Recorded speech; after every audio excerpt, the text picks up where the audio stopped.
Test one, two. There it goes. Test, but it's kind of coming out twangy. Can you hear it? So let's try this one. Test one, two. That's going. Okay, those people online, can you give me a thumbs up if you can hear me? Or two thumbs up, or get jiggy with it, or anything. Just do a little message and say, we can hear you if you can hear us. Anyone? Oh, we got a thumbs up from Jamie. Jamie, you're awesome. Thank you.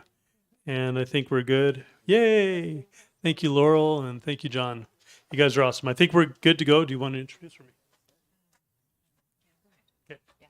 Okay, Darren, I think we're ready to go. I don't think you need an introduction. I think everybody knows you here. Well, we need a song, so maybe some music just to make sure the sound quality is good. Awesome. Okay, give us a. Awesome. Love it. Good deal. Call Beth. Is she here? Or? Oh.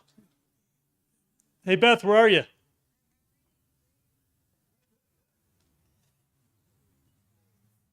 Come on in. Good. Good to see you. Okay, we're getting started. And on the count of three, we need to say happy birthday and sing to Beth. 1, 2, 3. Happy birthday to you. Happy birthday to you. Happy birthday, dear Beth. Happy birthday to you. She's not supposed to smile too much or anything. She just got back from the dentist.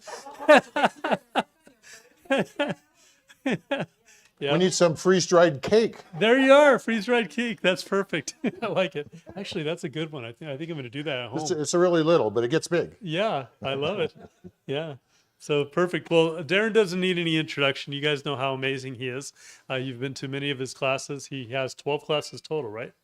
We have a lot more now. Oh, really? So, how many do you have now? I haven't counted, but the list is growing. No kidding. So we can keep you going for a couple of years here. Oh, yeah. Yeah, awesome. Absolutely. Good deal.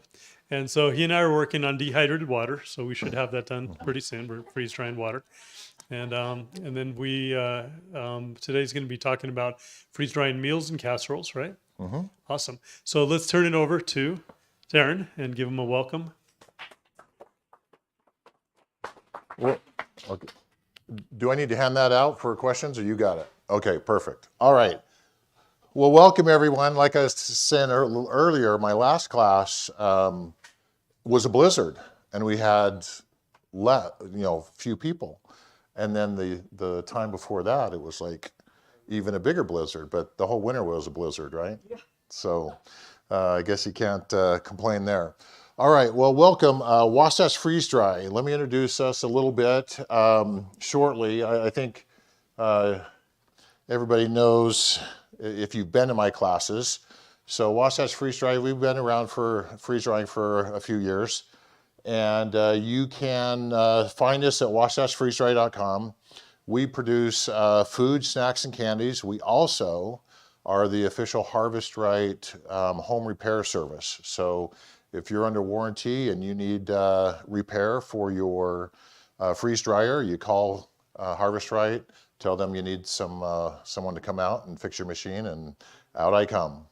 So, and if you're not under warranty, we also handle those as well, but we just take gold and silver.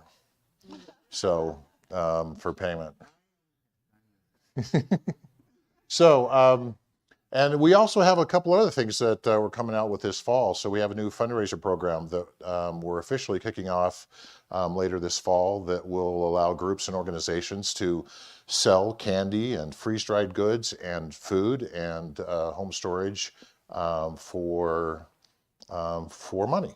So, and it's a very simple process. We come in, we set you up, we create a group code, and then all through the year, people can just keep reordering and getting addicted to the food, and that fundraiser goes on and on and on. So it's really nice. You don't have to collect money. They go out to our website, they order with the group code, and then it either gets shipped out to them or dropped off at a location depending on how your organization operates. Okay. We also sign here. So obviously you're here because the Food Storage Depot is awesome, right? They have some great things. One thing that they do is they're a reseller for Harvest Right products. Does everybody have one?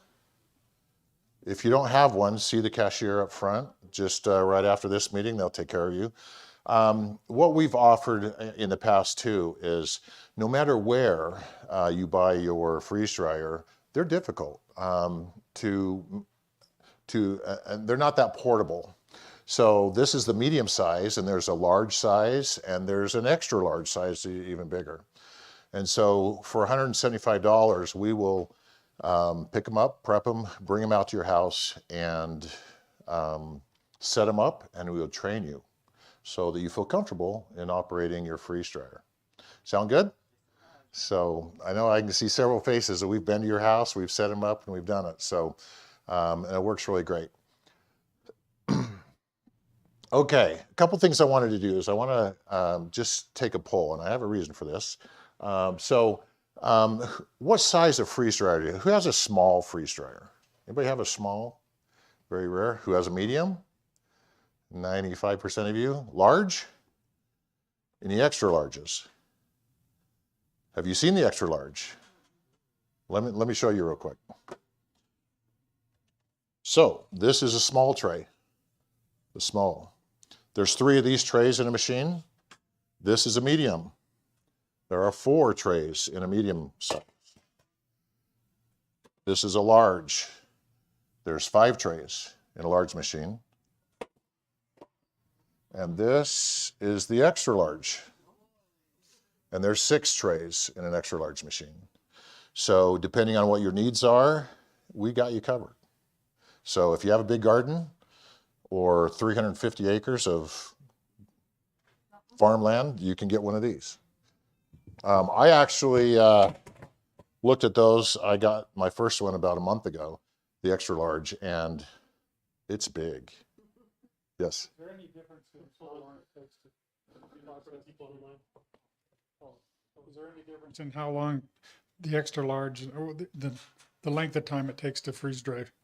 Absolutely. Now the extra large machine is extra large for a reason. It's not just bigger, but for example, it has 2 condensers inside, whereas the others have 1. So it freezes faster. It has a lot bigger pump, so it pumps harder.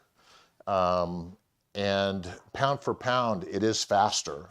But when you have 50 pounds of food in it, it does take longer. So I did strawberries. I didn't even look. My lovely wife over here. Do you remember how long those strawberries took on the extra large? What? About 20 hours. And I only had about 25 pounds of strawberries in there. I could have doubled that. So if you want a secret, Winco has strawberries for 99 cents. So we went and bought cases of them. How many pounds did you say? About 25 pounds. But I could have doubled that. Yeah.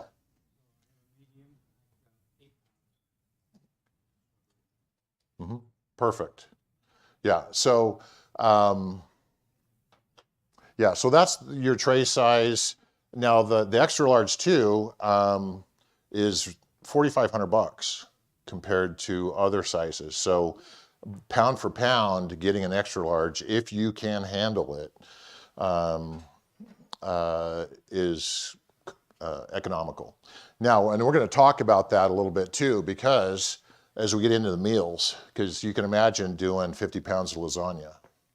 That's a lot of food, right? So, and then I get a lot when I go to different homes, I get a lot of people saying, I don't do meals, I don't do casseroles. It's like, why? So I'm going to ask you this. Who's hesitant in doing meals and casseroles and things like that? Would you mind sharing why? Just never have? Who else? Yes. Well, only because I don't know how much water to put back. Okay, we're going to go through that. You're going to have to sit through the whole presentation to find that out, but we're going to do that. I just wanted to know how much water to put back in. Okay. Anyone else? Same thing. So what, the couple people here not sure how to rehydrate it. I like to do my cooking all at once and make something like stuffed bell pepper, and it has all the vegetables and meats and flavorings, and it took a lot of time, but instead of doing just one, I'll fill up a freezer. Yeah, absolutely. And did you have a comment there? Rehydration. Okay, good. Yes. Well, I don't freeze dry, but I was told that when you mix different foods, that it doesn't last. I said I don't freeze dry, but I was told that when you mix different foods and sauces and stuff in there, that it changes how long it will last because not everything in there lasts the same amount of time. So you can cut it open and actually find it bad. I don't know if Par- that's true or not. Partially true. And it all depends on what you put in it, right? If you have something, you could have sausage, like in a breakfast scramble, and sausage has a lot of fat in it. It may be several years, may not be 25 years, but no one can really tell you how long it's going to last because they don't know what grade of sausage it is, how much fat proportion, how well you rendered the sausage, all these other factors that are almost unpredictable, right? So a lot of those things will change the longevity of the meal. Okay. All right. Any other comments so far? Okay. Just a little bit. Now, this is something I put together in some of my earliest classes. When you do meals, it is important to think about what you're going to do with it. I've told my lasagna story several times. Who's heard my lasagna story? Okay, you can go to sleep. Everybody want to hear my lasagna story? Okay, I'll be really quick. So, when I first got my first freeze dryer years ago, I made 2 9x13 pans, which will fill a medium size. Okay, and so I took my pans, I cut them up, and I cut it down the middle, 3 slices, had nice, beautiful lasagna stack. Set them on my trays, and pre-froze them. And then when they were frozen, I put them in the freeze dryer and push start, and I'm just waiting for it to come out because it was one of my first things I tried. 20 hours later, it was still going. 30 hours later, it was still going. 40 hours later, my machine finally said, I'm done. So I went and I took it out and I was all excited, and I was just kind of poking at it, and it was mushy inside. And I'm going, 40 hours? I mean, how long is this supposed to take? Well, I discovered that as I was poking, you know how when you bake lasagna, there's a layer of cheese on top, just melted. Well, I took that square, lifted it up, and it was just almost, let's call it raw or inside. Now that melted cheese has created an umbrella that would not allow the water to come out. So I failed. That was my first failure. So let's just say it worked, and I got these beautiful top piece of lasagna. What am I going to do with it now? Okay, so let me grab my bag here. I got a Mylar bag. I stick it in my Mylar bag, close it up, I seal it up.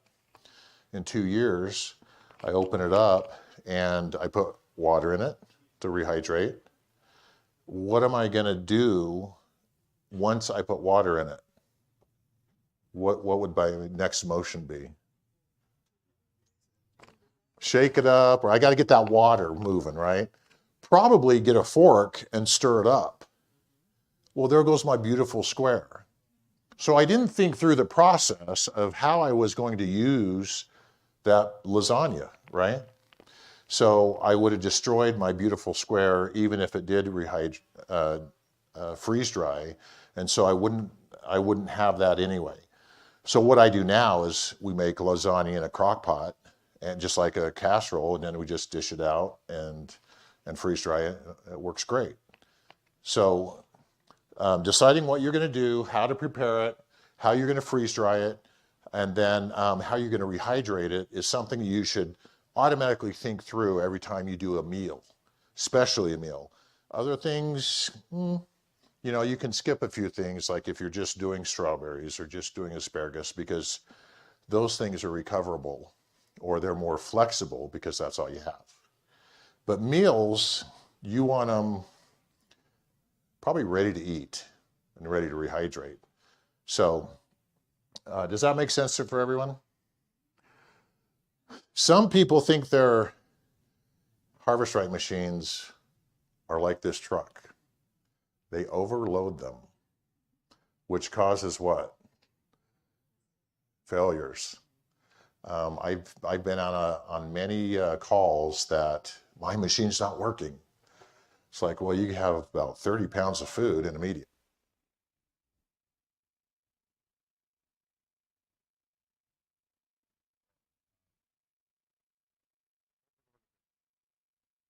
Uh,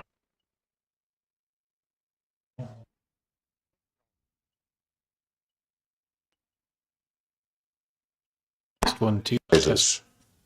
So 3 cups by volume. So if you have, let's just call, so let's say milk, 3 cups. For medium, 4 cups. So you have 4 trays, that's a gallon, right? So that's your maximum, 4 cups. For a large, 6 cups. 6 cups. Now you can put more in them, but you're brimming, right? And it gives no room for error. So keep that. For the extra large, 14 cups. So you can get 15 cups of liquid, but you breathe on it and it spills over. So 14 cups is your maximum on the extra large. So don't overload your machines. 2 of the most common factors that inhibit successful batches are size consistency and overloading your trays. So let's talk about size consistency for a minute. I am a proponent of tools. I have every gadget in the book in my kitchen, and then some. So I brought a couple. For example, mandolins. I use a lot of food processors, depending on how much I'm doing at a time. Things like for slicing strawberries. This thing's really fast. You just put them, and you just drop them in there, and it slices them, and they're all even, and they look great. I usually just use my egg slicer. Yeah, you can. This one has metal grate. Some egg slicers have wires. So if you have like, so many strawberries nowadays are picked early, so they're hard. And so, but this one, you can put your finger through it. I have. It's sharp. Was it the same size when it came out? I had to glue it back on, so good thing for super glue. I got that on Amazon. I also have things like this. So these are just, this is an alligator slicer. You can put different size squares in it, but it has the same type of grate system. So if you're doing vegetables or dicing potatoes and onions, you can just really fast, and you can get these in plastic or metal, but these are like $100. The plastic ones you can get at Walmart at 20 bucks, but if you're doing a lot of stuff, especially when gardening comes around and you're trying to put away a lot, something like this is really advantageous. Other things that cause issues with rehydrating, we'll talk about rehydrating. For example, if I do mashed potatoes, I use a ricer. Has anybody used a ricer before? It's like a big garlic press, but you just boil your potatoes like you do, dice them up, boil them so they're soft, and put them in here and just squeeze them through. Then you don't have to use your beater. And if you use a beater, then sometimes you get little chunks, and then they don't rehydrate so well. So that's why I use a ricer. And if you put it on your tray and squeeze it out on your tray, they'll be this thick, but they're nice and airy and they freeze dry super fast. So when you do your mashed potatoes, do you just go ahead and use the ricer, and then when you rehydrate, then you mix everything else with it, or do you mix like cream cheese and stuff like that, or butter with mashed potatoes and being able to freeze dry it that way? So the question was, do I add anything when I'm making mashed potatoes or using the, potatoes like that? I do not. I tried it at first. I put butter and sour cream in it and made mashed potatoes just like I did, put them on the tray, but it makes them really dense. So it goes long, a lot longer than you want, really. So ricing would be a lot. So you just rice it and that's it. So I just boil my potatoes, dice them, and then I just put them through that, and I just squeeze them out on my tray, and then I just freeze dry them, and then they just crunch up into a powder, and then you have really mashed potato powder, and you can just do that just like, it's actually not even powder, it's more like pearls. So they rehydrate real easy. So you just rehydrate them like mashed potatoes, then add your butter, and then add your sour cream and chives and all the other wonderful stuff to make them yummy. That's the easiest way. Frozen food, like say the broccoli, if you dump frozen broccoli on the tray as compared to fresh broccoli from the garden, does the frozen broccoli freeze dry faster because it's already partially frozen? We're gonna talk about that in a minute. Can I just put you on hold? Okay, yeah, sure. Because that is an excellent question. Okay, so hold that thought real quick. So any other questions on these 2 points? Okay, so let's move on to more the meal things, because again, we want to think about how we're going to put all this stuff together. Are we going to mix it first? Are we going to freeze dry components and then put them in dry components in the bag? There's no wrong way of doing it, okay? But there's a thought. So let's talk about pasta dishes real quick. Again, tools are the things that make it easy. You will invest in them. And I've actually I put prices up here so you can have an idea. I mean, it's no fun to go, oh, I need a pasta machine, but how much is it going to cost me? And you're all on Amazon trying to find out how much it costs. But so you have a lot of different options. I started out using this machine. I actually bought one from Italy, and because I was doing pasta by hand. Who's done pasta by hand? And how's your arms? I mean, it works them, doesn't it?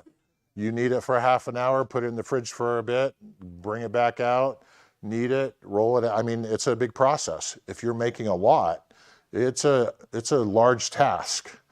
It's a task of love, definitely. So, but once you do that, you roll it out and you can put it through the first one, which is just a roller, and you roll it through, and they work great. Just a little bit more work for the price. The second one is what the machine that I use, and they're about $300. There's other brands that are a little smaller, different. You can get for about $150, but that's my favorite machine.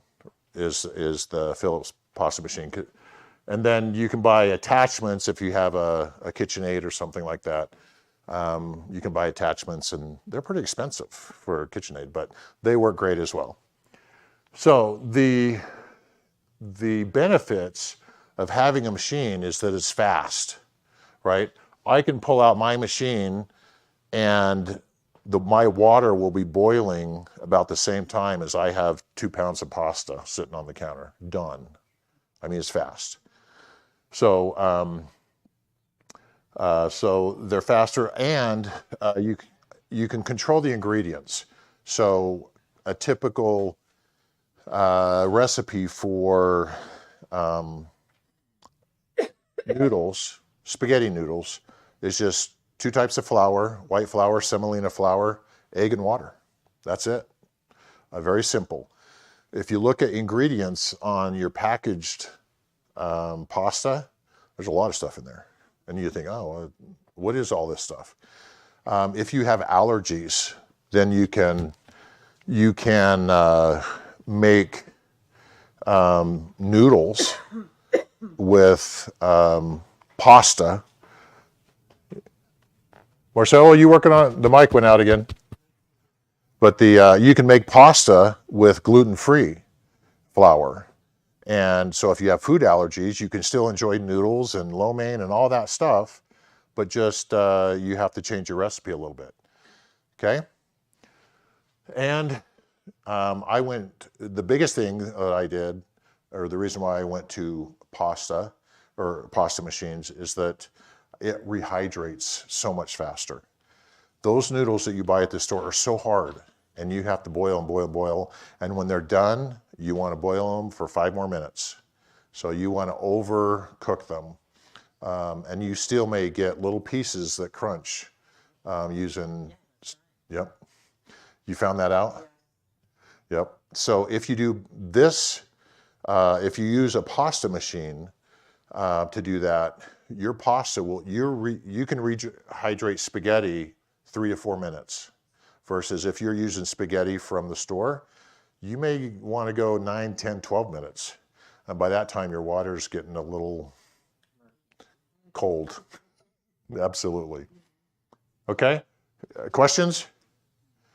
Okay, let's go on to rice dishes. And I'm going through these because most meals have a base of something, right? So we'll go through pasta, we're going to go through rice, and we'll go through some other things. And then, but on the rice dishes, you can buy rice warmers or rice cookers, very inexpensive. They're about $20. Or you can buy an Instapot or a pressure cooker like that. You can get up to 8 cups, which that will, if I'm doing a single medium, then I'll use an Instapot with 6 cups. And then when I add some meat to it and some vegetables, it fills my trays perfectly. So for all you that have medium, then 6 cups, if you're making a rice dish, 6 cups in your Instapot. And then if you add another couple pounds of vegetables and protein like chicken or beef, perfect measurement for your medium, okay?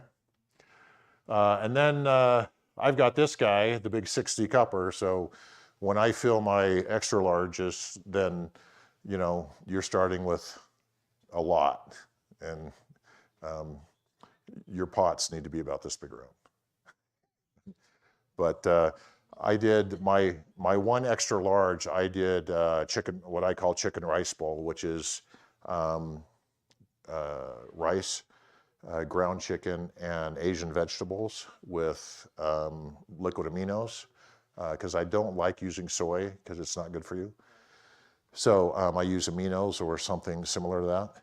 And I got 67 bags this size, 67 4-ounce bags, which is 2 servings out of my one extra large freeze dryer. So you get a lot. You get a lot. Okay, any questions on any rice dishes? Okay, so let's talk about preparing your meat. The meat is probably more sensitive because with different meats, you have different quality of cuts, you have fat content, you have sinews, you have all types of things that's in your meat that we don't care about. In fact, we like if we're just eating them off the grill. For example, steak, right? We like the bone in and we like that stuff. It makes it taste better. But when you're freeze drying, that stuff is your enemy. Sinews, fat, gristle, all those things you want to break down and pull all of that excess fat out of there. So what I do, and here I've given you 3 options. If you want to hand crank it, you can buy a little meat grinder for $30, and if you can go through a few pounds of ground meat very, very easily. You could get a, you know, the next size up and go do a lot of ground sausage, ground beef, ground chicken, anything else, it's motorized and it's very quick and inexpensive. And then if you want to go a little bit more commercial, they're $300 and above, and you can really put a lot of meat through it. So if you're doing things, if you have multiple freeze dryers or you have an XL that you've got to get a bunch of meat processed, then you might want to get something a little bit more heavy duty. Now I use this one, cost me $80, and it does lots. So you don't have to spend a lot of money, but it's important that you spend some money to get the right tools. Okay? All right, back to your question about the vegetables. So vegetables are awesome in that you have your choice. And a lot of the food that I make because I want to maintain the nutritional value or the texture, or I just don't want what's in the bag. I want to make it. So there's pros and cons on buying fresh frozen or using raw vegetables from the produce section. So let's talk about those, and then you can re-ask your question if I didn't cover it, okay? All right, so advantages for using packaged vegetables, and I don't endorse Bird's Eye, I just grabbed it, but you know, it's a popular brand. It's you can find it anywhere. It's instantly ready. It's been processed, which means some of it's been pasteurized or it's been blanched or cooked already. It's ready to go. What the downside is you get what you get. You may be getting ends, pieces, seconds, I'll call them seconds. If you've ever bought or purchased the 4-pound bag of fruit medley from Costco, dumped it out on your table. If you looked at the strawberries in those, some of them are browns, they're different sizes, and they're cut weird. If they're cut, I mean, you get what you get. And that's a lot of the seconds will go into bags. And the ratios may not be what you want. You wanted something with cauliflower and broccoli, but you got mostly cauliflower and very little broccoli. So you don't have the control over your ratios of what's in the bag. Okay, so moving over to buying from the produce section, they're more nutritional. In other words, it maintains all the nutrition that's in there, stays there. It hasn't been pre-cooked, it's ready to go. And whatever you do to it, you affect how that nutritional level is going to be. So if you blanch it, you're going to be okay. But if you really cook it, boil the daylights out of it, you're going to lose the nutrition. But it's up to you. Your ratios are chosen by you. So you can hand pick the quality of produce, and then you can prep that and put it in and know what is in there and not what you're kind of pouring out of a bag. And then the downside is your prep time. You got to cut it, you got to blanch it, you got to cook it, you got to peel it, you got to do all these things to get it ready.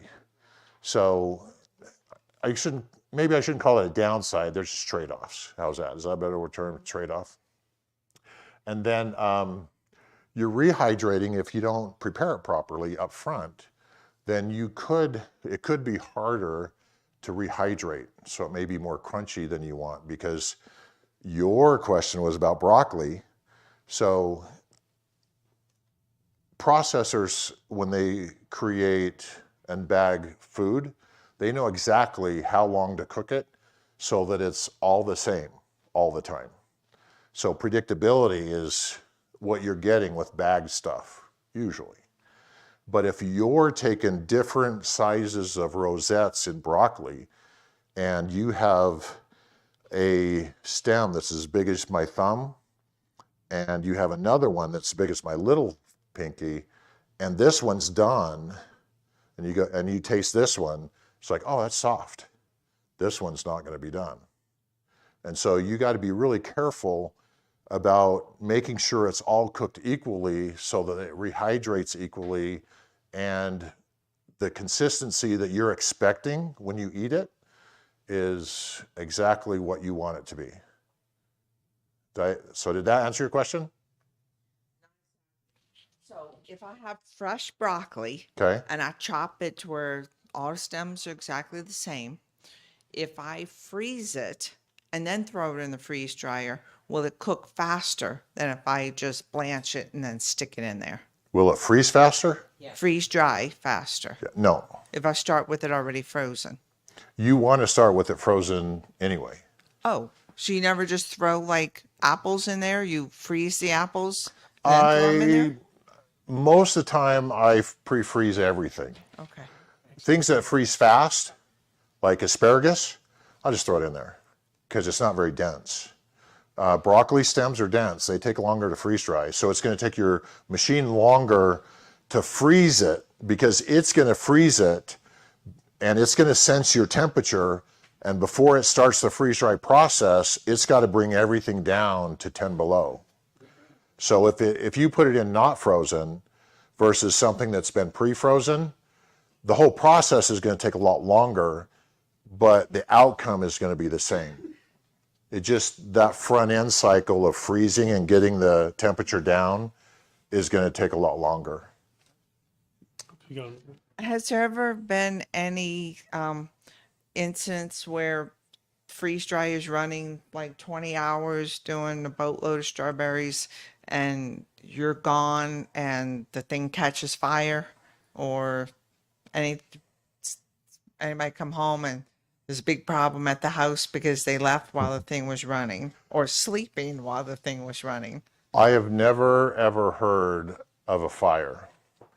I've seen 2 instances where the temperature console or the temperature board that measures your temperature inside your machine was faulty, and the machine got up to about 350 degrees inside and it toasted everything. In fact, I had that happen just at my house. I had someone's machine in my shop and I was fixing it, and I put Skittles in it and it melted it and almost caramelized the sugar. It got so hot. And because I was trying to figure out, there's a couple different safety mechanisms in the machine, so it should never ever catch on fire. And that is, there's a sensor board up here that gauges, it's in the back inside, that gauges things and temperature. And then inside your shelving unit here, if you look at the underside, there's little orange mats under there. You've seen those? So those are your heating mats. On the back side under a panel, there is a little breaker switch that will pop if it gets so hot. So there's a secondary preventative measure for it actually catching on fire. So, but I've never heard of a fire. I've seen toast, but the breakers always kick perfectly. So By the don't way, be afraid. How hot does it get in there typically? Well, on a standard process, 150 degrees is max. Okay. And that's why your nutritional value always stays, because you're not exceeding high energy to where you're killing everything. And that's why you can freeze dry sourdough and fermented things. It won't kill the enzymes in it that cause the fermentation.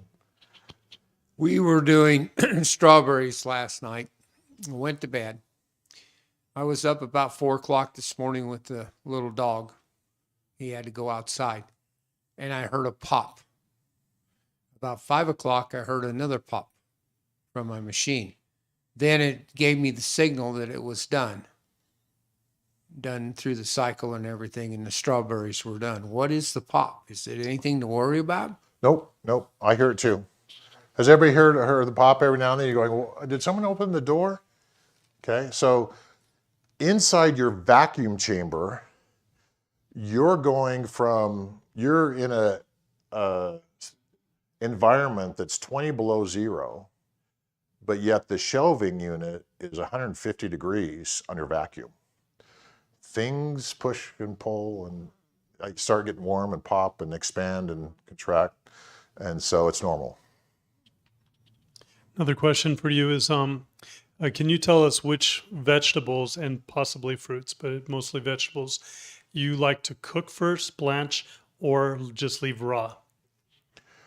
And so that can vary.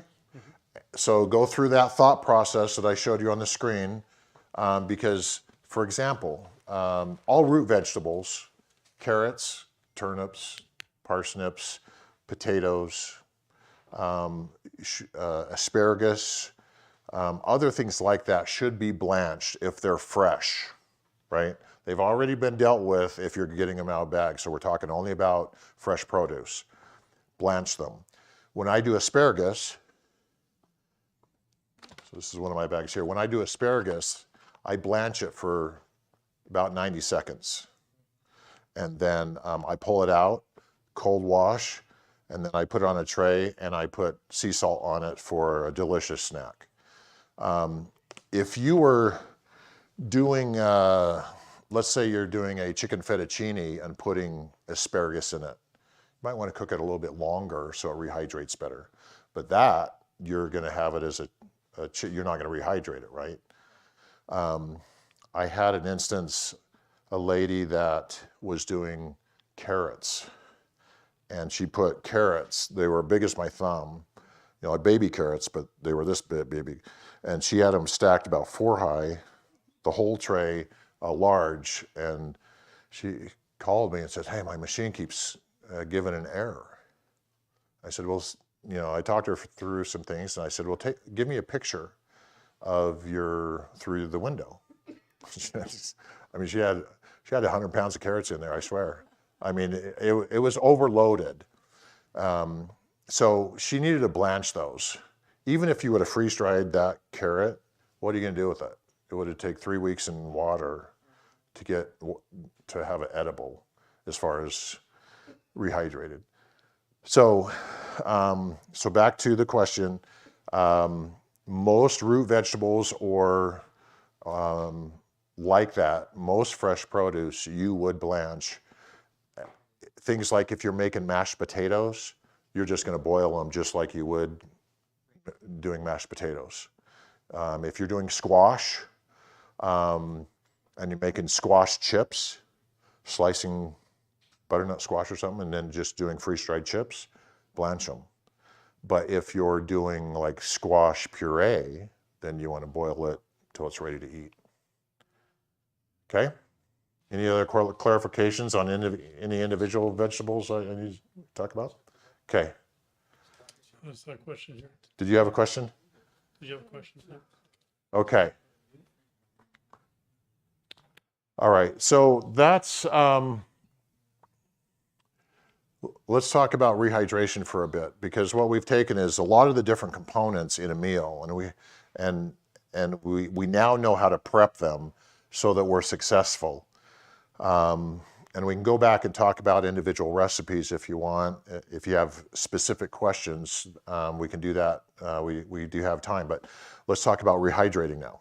I have one more question. Yes.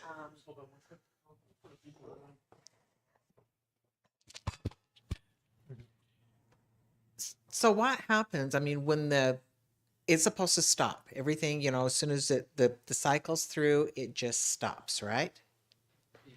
No. It goes back it goes and it starts over again. No. So let's go through that real quick. Okay. Because there's a lot of, I find people going, I added 12 hours of extra dry time because I know it's going to be done in the middle of the night. And I don't want it. Not having extra dry time, just having this the regular 2 hours, Mm-hmm. and that's through, and it looks like it started over again.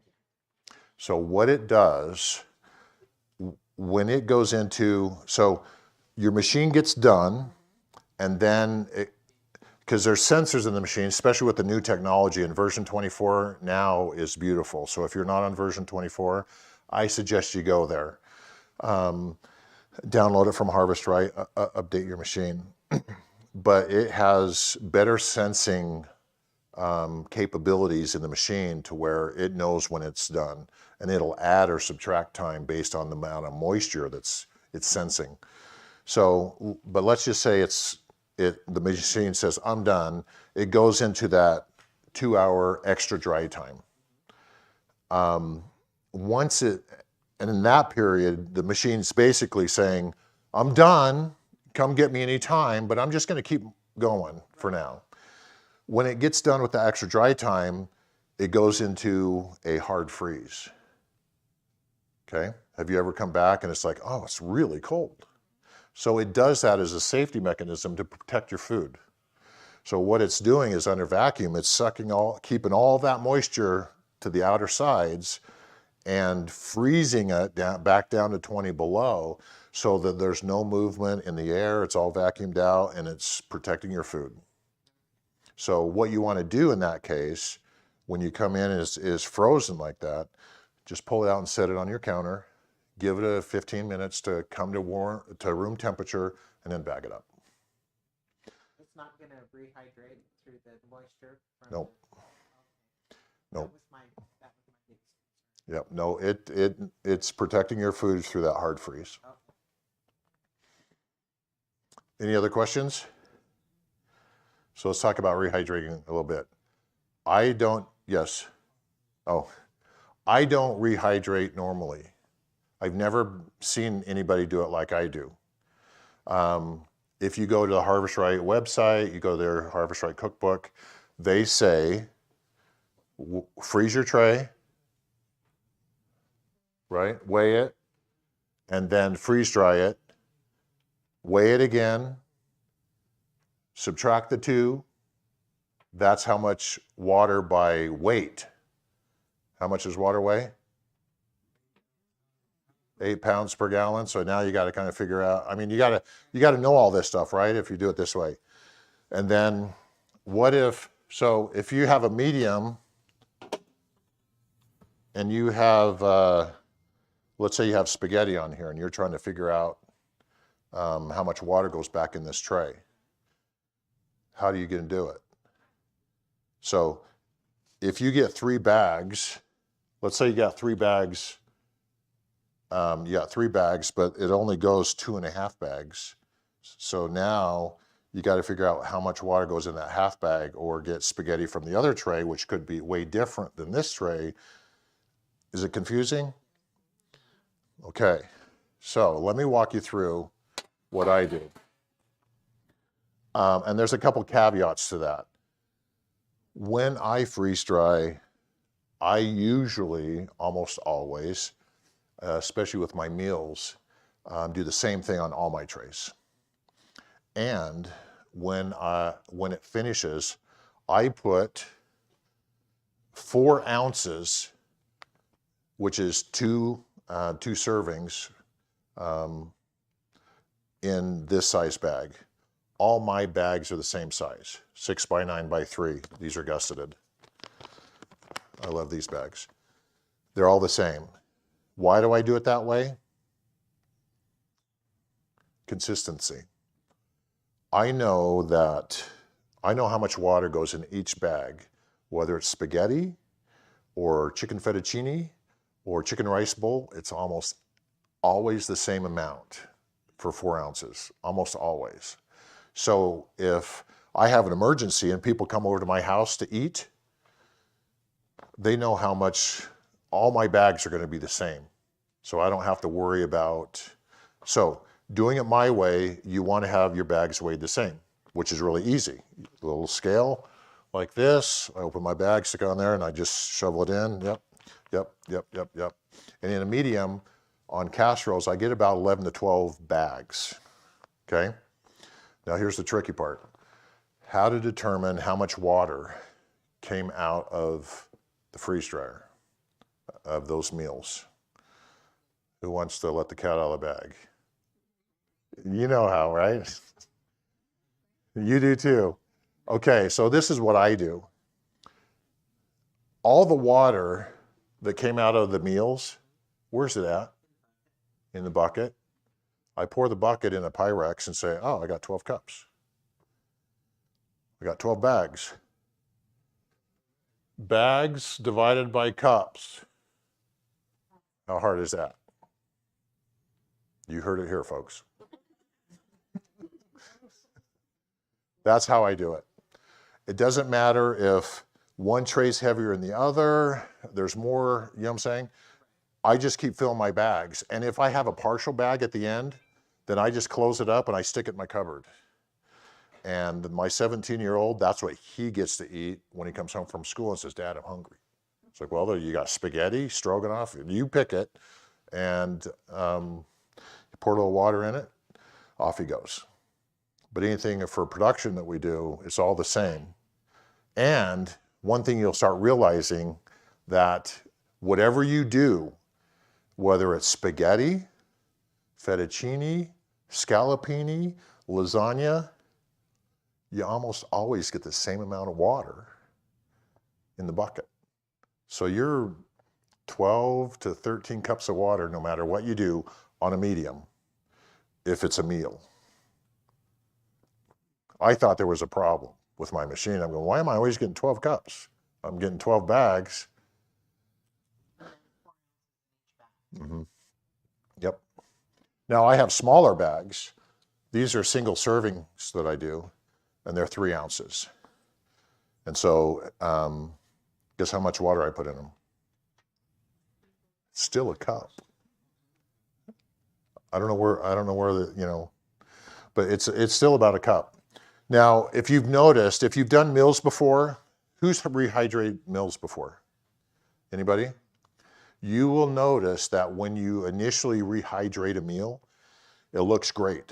And you know this from like spaghetti, because everybody has done spaghetti before. You put the sauce on it, mix it up, and it's nice and saucy. By the time the dinner's over, those noodles have sopped in a lot of the moisture, right? So same thing with rehydration is you need a little bit more. So don't be alarmed if it's none of us like runny spaghetti, right? But you'll need a little bit more if you're gonna wait to eat it. So if you're up in the mountains and you're doing it just as a activity and you're eating straight away, you're fine. Our food that we produce is for everyday eating. So we're making food to be eaten every day. The recipes are everyday food meals. And so if you're making a meal for you and your spouse, for example, on one of the bags, then you might want to put an extra, and it's spaghetti, you might want to put an extra 1/8 of a cup of water in it, because by the time you get the table set and you're ready to eat, then those noodles are going to pull in a little bit more moisture, and it'll make it even better. Okay? Questions so far? Did you think that was going to be a longer discussion on rehydrating? So that's the rehydration process. All right, so that is now kind of the presentation I had put together. We can spend a little bit more time on other things as far as questions. Are there things that you want to go home and start doing? If you don't have a freeze dryer, the things I recommend you start doing, and I'd probably recommend this even if you have a freeze dryer and you haven't done meals before, just go buy something. Go to Costco, buy their 2-pack of lasagna, bake it, and then just kind of chop it up and put it on your tray, freeze dry it. And then kind of see how it does. Then you don't feel like you put in all this work to make a custom dish and you're trying to figure it out. Buy something first and run it through and make sure that you feel like you're comfortable. Okay, so what meats do you have to cook, and what meats can you freeze? I mean, not cooked, raw. Cooked versus raw. So on meat, I don't freeze dry any raw meat. Never ever. Only ham that has been cured. Correct. Now, and this is why. Can you repeat that also? Ham that's been cured is what she said, right? What's that? Yeah. What did she say? Ham that's been cured, right? Yes. Okay. So I don't, you can freeze dry raw meat. So I'm not saying you can't. I would never, for a couple reasons. One is I want all my food ready to eat. And if I get into an emergency situation or I am in a hurry to make something, or there's no water, I can eat that as a cracker. Even if it's a steak, a pork chop, I'll get the nutritional value out of it. I'll get dry mouth. So I'll need something to drink, but it's edible and I won't get sick. If you freeze dry raw, then you have the propensity of having it contaminated going in. The freeze dryer does not kill mold, bacteria, E. coli, salmonella, whatever. Bacteria, anything like that. Right. So, because it doesn't get hot enough. So, if you put chicken in there, and which is fine, you pull it out, you need to rehydrate it, and then get it right into a refrigeration, just like you would if you bought it from the store. What if there's no refrigeration? Then you're not going to rehydrate that, or there's nothing to eat. So because of bacteria, virus, those things I don't, and because I want mine ready to eat, and I don't want the chance. The only protein I do raw is eggs, and you don't have that problem with eggs. You shouldn't have that problem with eggs if you do it correctly. And I've done with eggs, the pre-cooked seem a little too chewy for me, but the raw are amazing. Being able to do that. Has that been your experience? No. Okay. You're cooking your eggs too long. Is that what it is? Okay. So if you do pre-cooked, so we do breakfast skillets and breakfast scrambles with a variety of different peppers and sausage and things, hash browns all mixed together. If you pull your eggs off of the heat when they're still glistening, and get them right into a bowl off the heat, you won't tell the difference when you rehydrate them. If you overcook them to where they don't glisten anymore, they're too done and they will be a little rubbery. Cool. That's good to learn. There's a question online about banana chips, how to keep them from browning. Browning. So everything that I do on the fruit side, I use lemon juice or use some citric. Some people say, I use lemonade, I use, pineapple juice. All my apples, when I slice apples, I use a full slicer and I put everything in lemon juice. Gives it a little tartness, I like that. But if you do the same thing with bananas, they will not turn brown. So you don't have to leave them in at all. Just make sure they're covered. The question was for those online, how long do you leave them in the juice? Yeah. So just like especially apples and bananas, they go brown fast. So I slice them, put them in a bowl, dash them with lemon juice, and just kind of stir them up. Go back to cutting, throw them in, cut, throw them in, and then I'll just keep fluffing them, so to speak, to make sure that they're covered. And if you've ever seen my apples, they're awesome. Mm-hmm. So, and there's no brown at all. So, and it doesn't change anything on the fruit. It's just not as sightly as, you want it to be, right? And here's another curiosity question. So when we're packaging our fruits, like bananas, apples, peaches, everything else, if they're completely natural, nothing else in them, not pre-cooked or anything like that, they tend to go soft quickly because of all the sugars and everything else. When you put them in lemon, when you expose them to the air after they've been freeze dried, have you seen any difference on longevity? Same thing, right? Yeah, I haven't seen any difference at all. Okay. Over here? What would the ratio be with the citric acid that you would use for, I don't know, a load of fruit? What's the ratio for citric acid for? Like lemon juice, how much lemon juice would you use? Like if you're doing your apples, how much lemon juice would you use so you don't taste like the lemon on the apple when your Well, process? I like the lemon. I don't rinse mine, or I leave them on there. So I don't have a particular amount. I'll have a big bowl of apples, and I'll take a big bottle of lemon juice and just squirt it over there, fluff it up, and then they'll kind of drip off over the time I'm cutting more, and then I'll just tray them. So So you just do straight lemon juice on it? Straight or lemon you juice. don't add any water to dilute it? Or try it. You'll love it. You'll Okay. love it. Okay. Okay.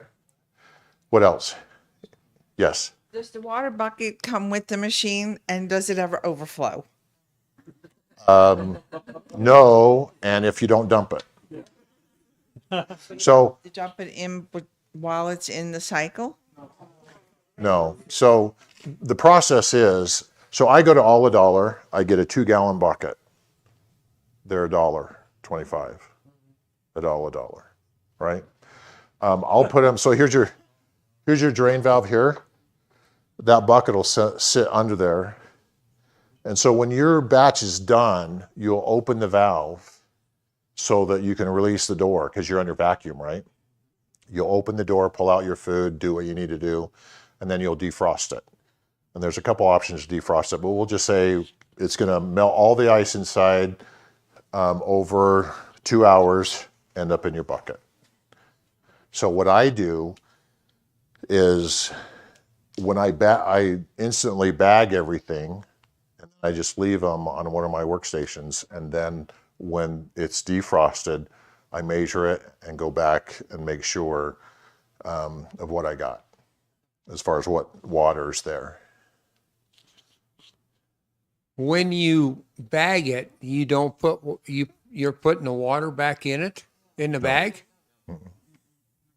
No, but I'm measuring the water for the food, the type of food that's Yeah. in the bag. Okay. So on my labels, it will say, now I've done it enough where I don't have to measure water anymore because we're doing it just over and over and over. Okay. But if you're doing it at home and you change the recipe, or maybe you got, instead of 4 trays of one thing, you got 3 trays of one thing and a tray of other, then you'll probably want to measure your water as you change up your dynamics inside your machine. One thing that we do with the water is my wife waters all of her house plants with it. Do you ever drink it? Nope. You ever taste it? Nope. Anybody? You have? What's it taste like? Tastes like whatever you process. It's actually distilled water. That's what I was going for. It's Distilled distilled water. So you can put it in your battery? yes. So I have a water measure, because I was thinking about it one night. I was sleeping and I woke up. I'm going, you know what? That's not water. So I went and got my water tester and I went and tested it. Now, true distilled water is 0, right? On the water scale, the water that you get inside measures about a 5. Your drinking water, ideally out of a RO system, is like 35. And then bottled water is like 270. Don't drink that stuff. It's bad. So, but what I'm saying is it's really close to distilled water. And if you filtered it through like a Brita picture and got all the stuff that may be falling in your drain and down there, then you would almost have pure distilled water. And I use that for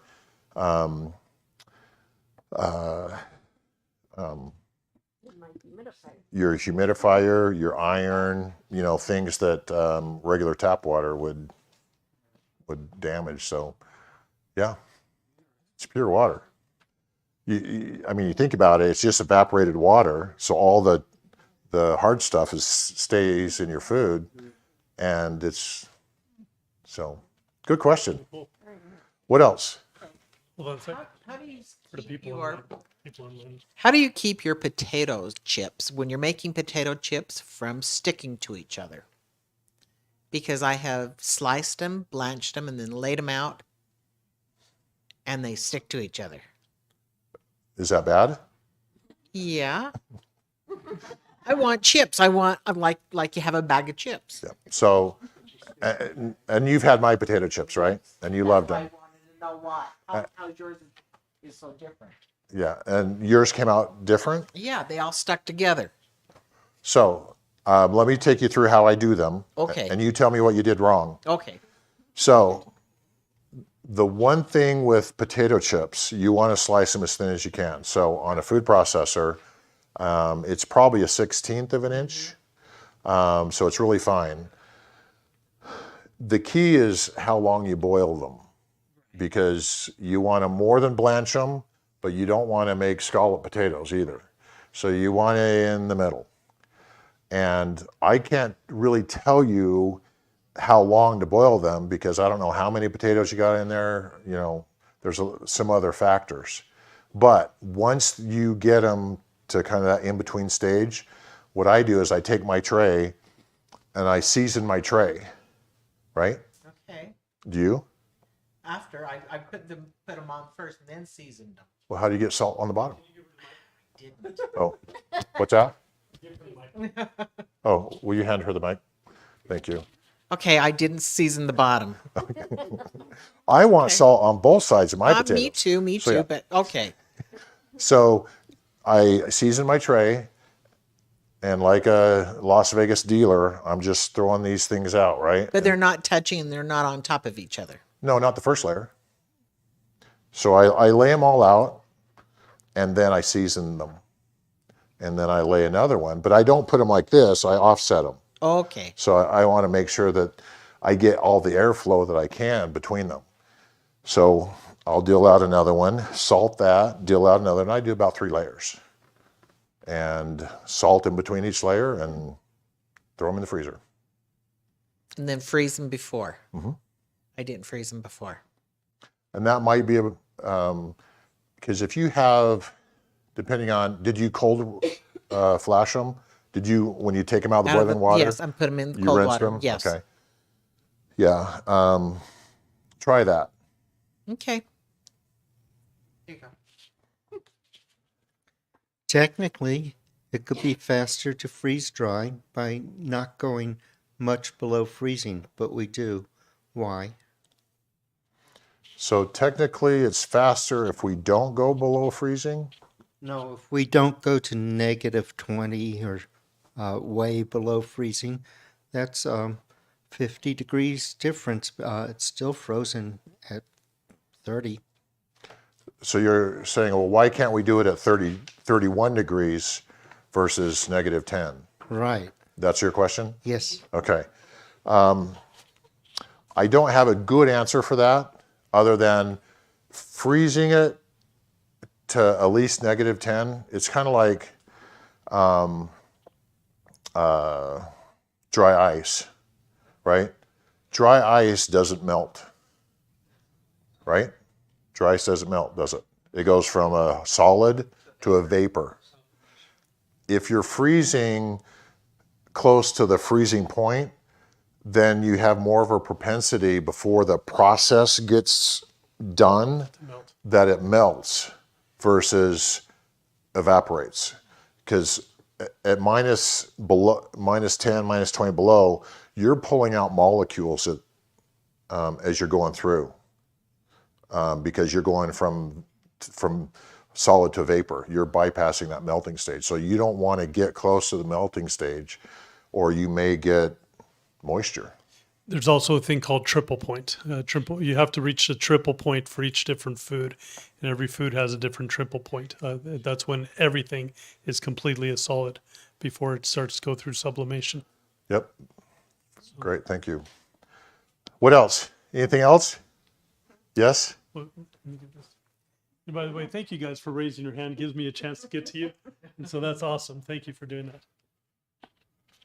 Okay, I'm showing yogurt drops that I tried last week.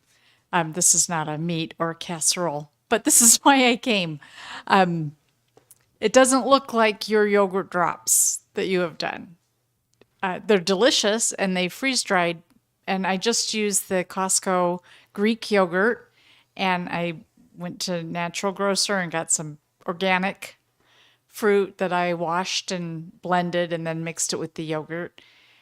And it was really thin, no matter the ratio I did with the berries and the yogurt. So the cake decorator bag. Your Piper? Yep. Okay. There you go. Yes, that it just kind of came out. You can tell some of these are pretty big. So you got chips instead of dots. Yes. Is that what you're saying? So how do I make them a little more aesthetically pleasing? Was your contents in your Piper cold or was it room temperature?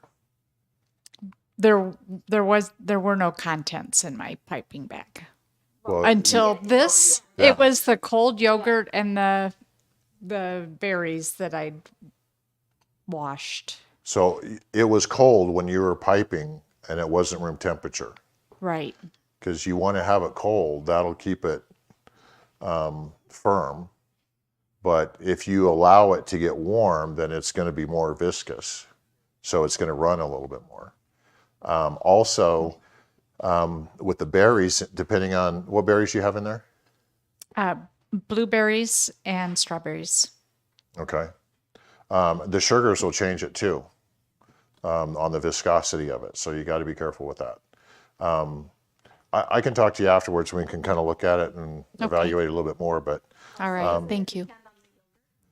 it totally depends on the yogurt. For example, I've tried Yoplait and Dannon, and the Dannon runs, I mean, it's like, it's not even yogurt. I don't know why they call it yogurt, but the Yoplait did a little bit better, but because of the chunky fruit in it, it pushed. So if you're going to do dots like that, you want to be sure you kind of get the chunkies out of it, or it makes it hard to work with. And always use Greek yogurt also, just because I'm Greek. So there's no bias there or anything like that. But, Well, that's all truth. I'm going to have to There you second are. that one. There you Greek yogurt.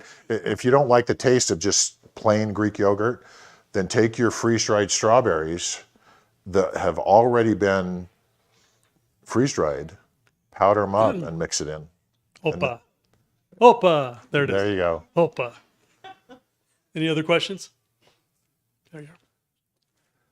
Do you have a good place to get your meat at a lower price or in bulk, or Do I have a what in? a place that you go to that you can get your meat in bulk at a lower price? I do. So shut the doors, put down the shades, and let's talk secrets. Yeah.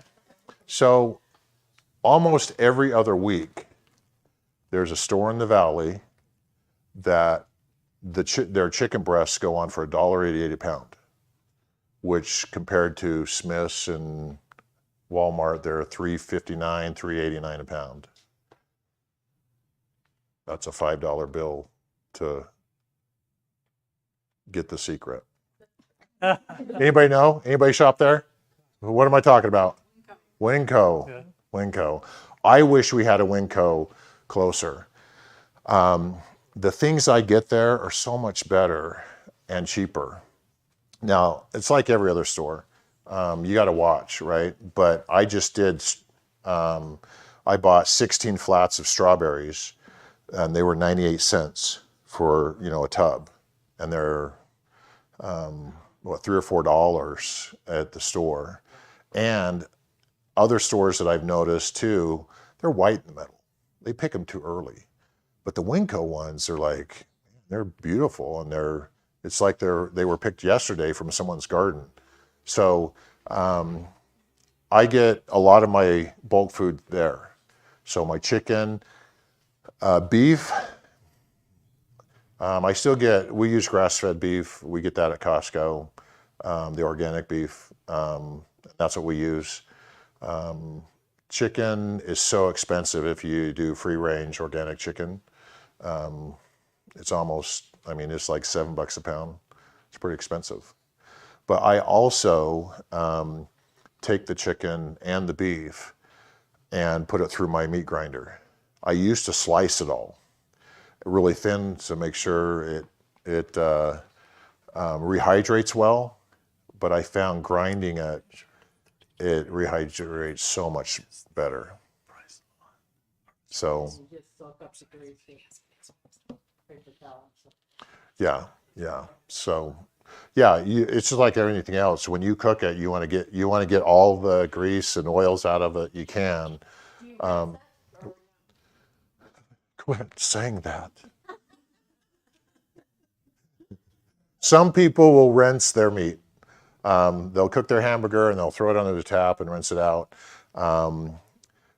You rinse it. It does.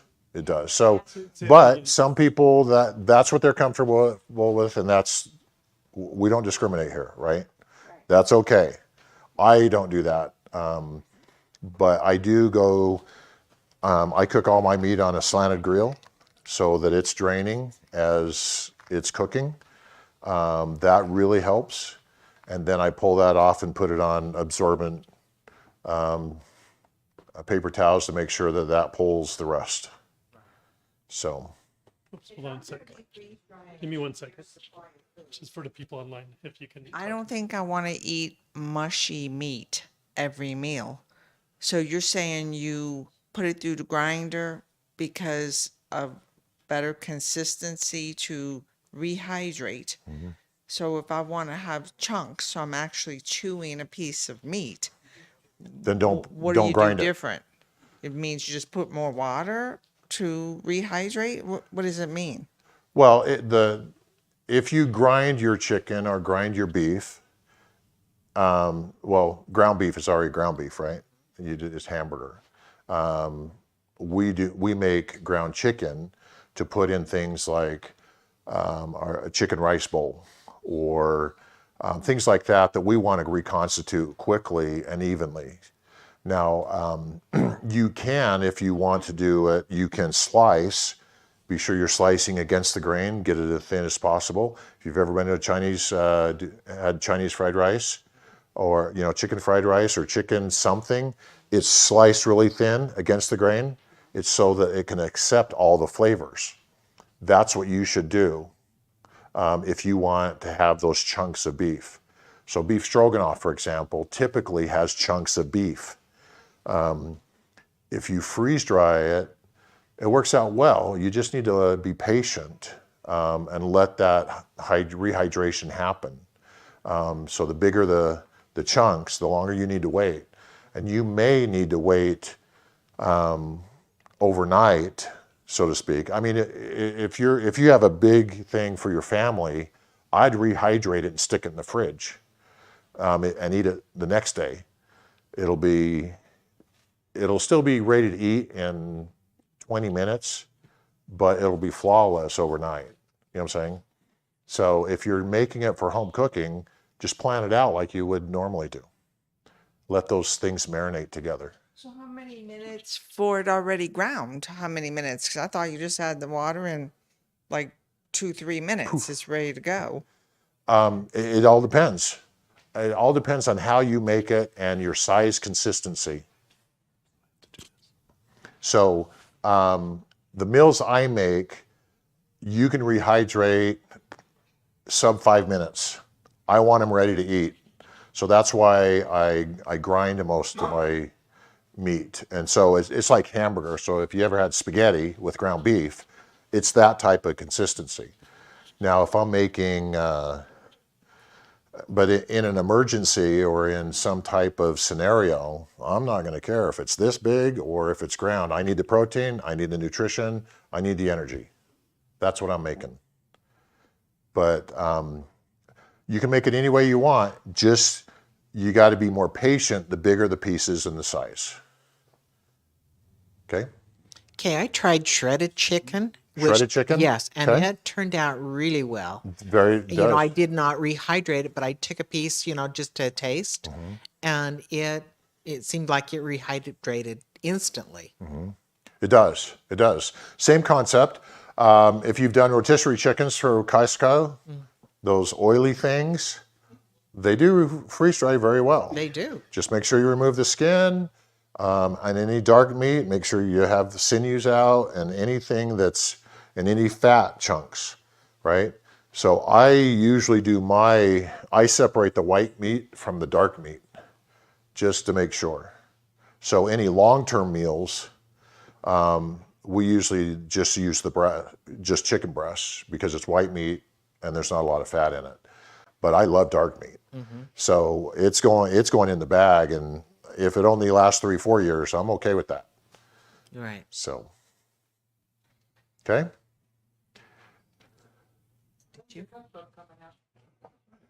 It's coming really well. It is. Ask my wife. So the question was when the cookbook coming out. So my cookbook is revolutionary. It's like creating the wheel. Okay. It's that good. It's coming. So let me ask you a question, and this is the problem that I'm solving. What size of freeze dryer do you have? Medium? What's the hardest thing when you go to decide what meal you want to cook and freeze dry? Have you done meals yet? Okay. Probably an unfair question for you, though. So let me kind of preamble that. So if you have a recipe, what's your favorite food, meal-wise? Something. Yes, lasagna. Yeah. Lasagna. Why not? Other than what I already told you how much you need to make to fill a medium, how would you know? You're flipping through a recipe book, True. and you're going, oh, I love that. Now it looks like it freeze dry great. How much do I need to make? That's the trouble that I had when I first started, is I'd make a recipe and go, oh, it only filled 3/4 of my machine. Now I got to make another one, right? So it doesn't go outside this room. No, it's okay. So by the end of this month, first part of July, my cookbook addresses that. So we take recipes and we normalize across the different sizes of Freeze dryers. freeze dryers. So whether you use a large, extra large, we tell you how much you need to make to fill it. You want to guess, how many eggs do you put in a medium? 44? 24? And all 4 trays? Per tray? 5 dozen? 5 dozen's a good average. I mean, depending on the size of your eggs, if you're large or small or whatever, if you have chickens, the eggs tend to be a little bit bigger, but let's just say there's 60 eggs. Guess how many eggs go in an extra large? Hold on.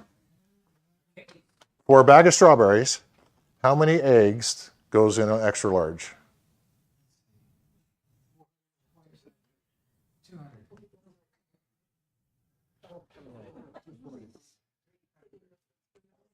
300? Do you have the answer over there? I have to go to my recipes real quick because I've never done straight eggs, so I got to do some quick math here. What's that?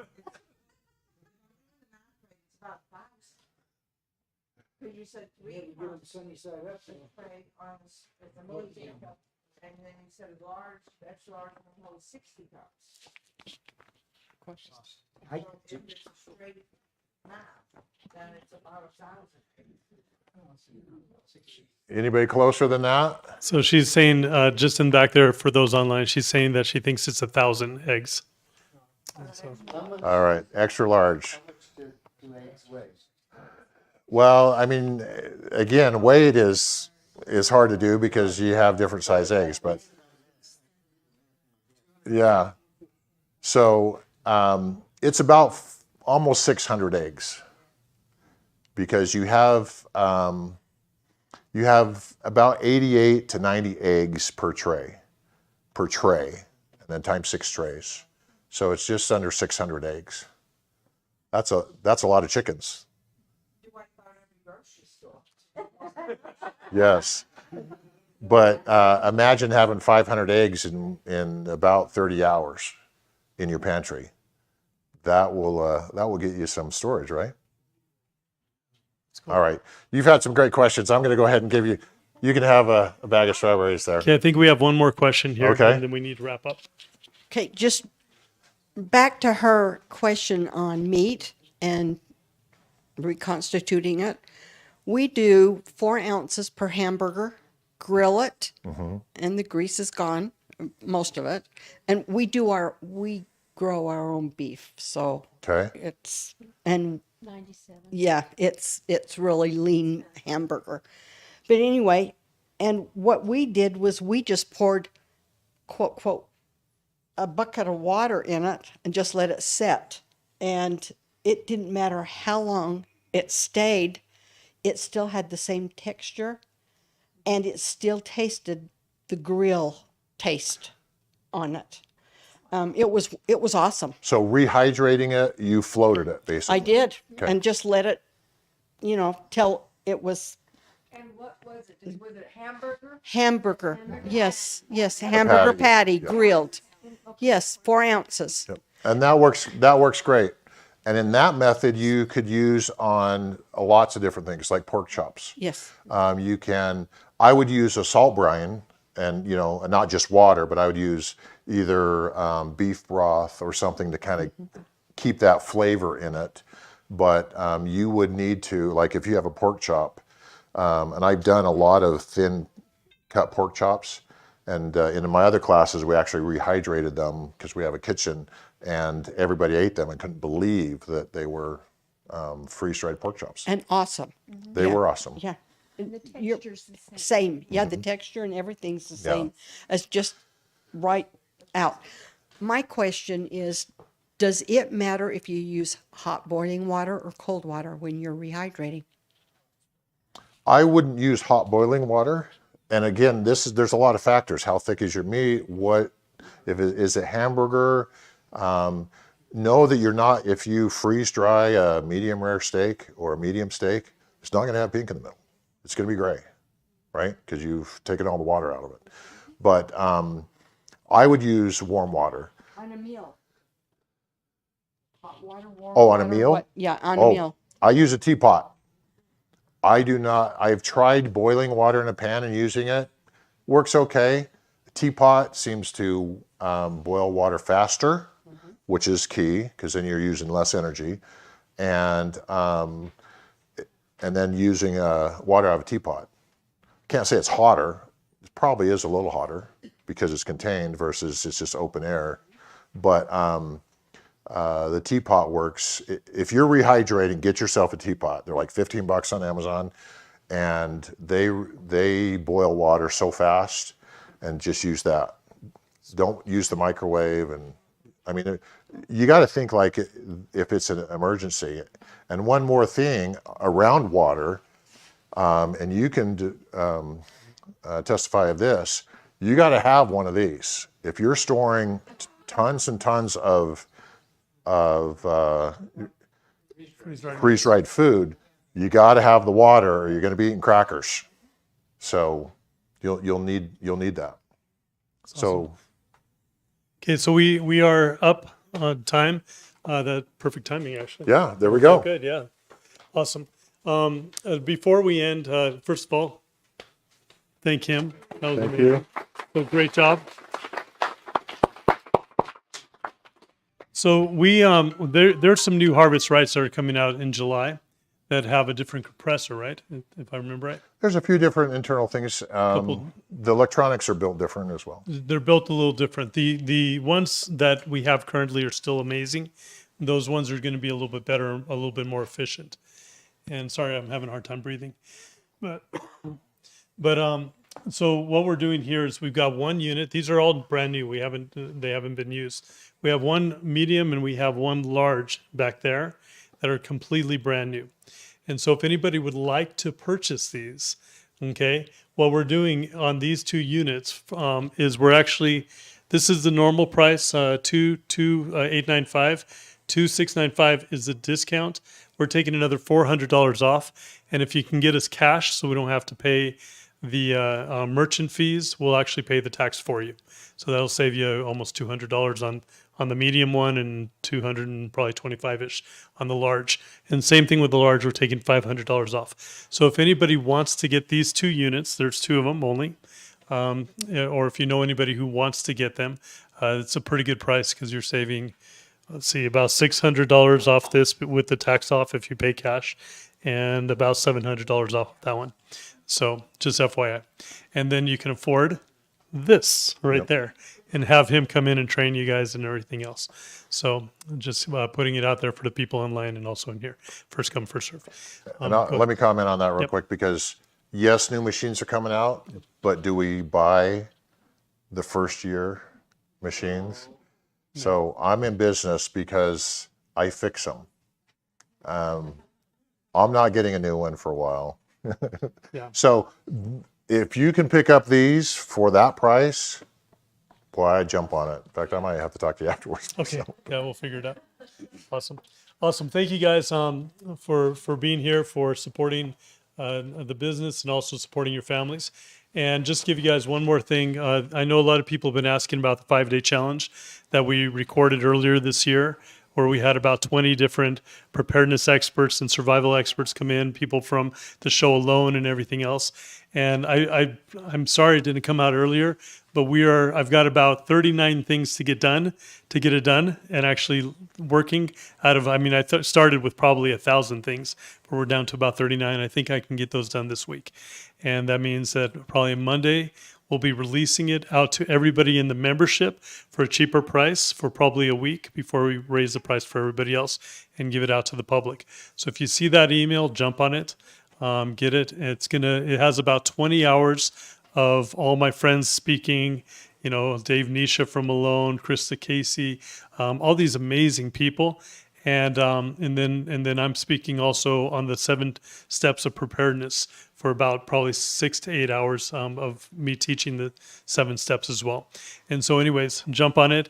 Also, for those of you who have the course, inside the 5-day challenge, I tell people about buying the big course. We're actually going to be re-recording that. And every year, you put in 5,000 hours every year, you learn something. You can attest to that. You always learn more. And so I haven't recorded in ages. So I'm actually going to be updating all that information, hopefully over the next 3 to 4 months. So anybody who gets the course, the membership here, okay, you should get it.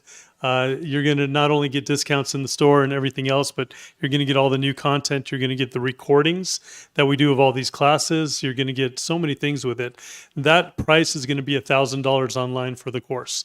And so $100 and something here and everything else. Obviously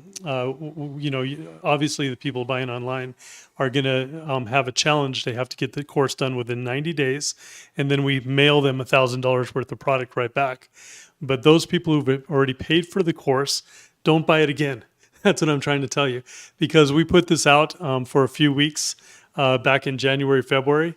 And people loved the 5-day challenge so much, and they saw the offer for the $1,000 course, and they were buying up. And we had to call them and say, "You already have the course." And they're like, "What? Oh, okay." And we had to refund the money. So those people who have the course, when you watch the 5-day challenge, don't buy it again. Got it? You already have it, and you'll be getting all the updated stuff because you guys came in early, and you get an awesome deal. Anything I missed? Nope. Okay, awesome. All right, thank you guys so much for being here. I live in Blanding, Utah, and I'm a friend of his, and I've got friends that live here in Saratoga. I don't think you'd be going to Blanding, right? Because